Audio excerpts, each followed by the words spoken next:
Go. My new pet.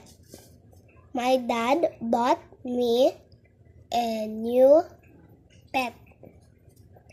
He is a cute little dog. He is sleepy as he is still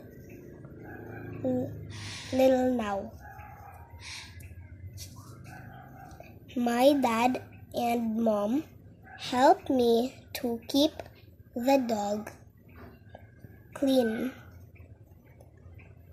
We have a dog house where he stays.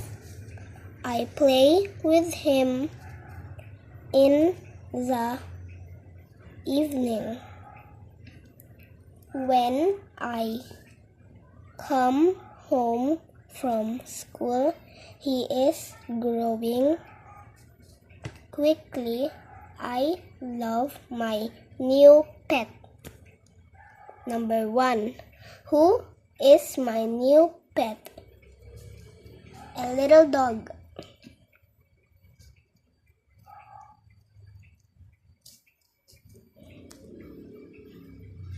A cute little dog. Sige, dagdagan mo ng cute little dog kasi yun yung nakasulat dyan eh.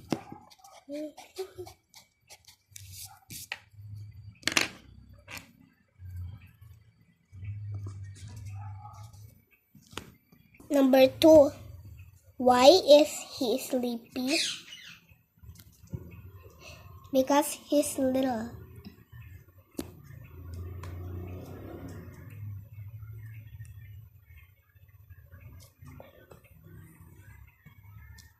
Because. Yung because mo, hindi mo susulat. Because yun. Kasi ano, nangangatwiran ka dyan. Yes,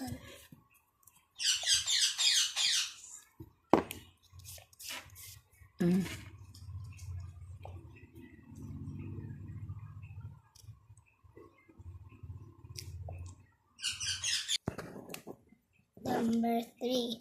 Who helps me to keep the dog clean?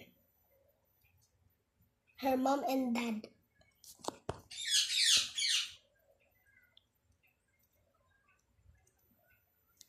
Wait, what? Go. Where does my pet stay? At the dog house. Very good.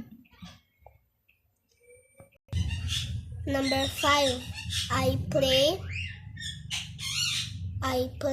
my pet in the evening. True or false? True. Underline or encircle mo. Underline. Ayan, sige. My pet is growing quickly. Very good. Ayan yung spelling oh. Quickly. Q-U-I. Q-U-I. Ayusin mo yung U. Quick. C-K. Quick. C-K. Ito. C. K. C. C. K. Quick. L-Y. Walang space yan. Sige na, open na yan.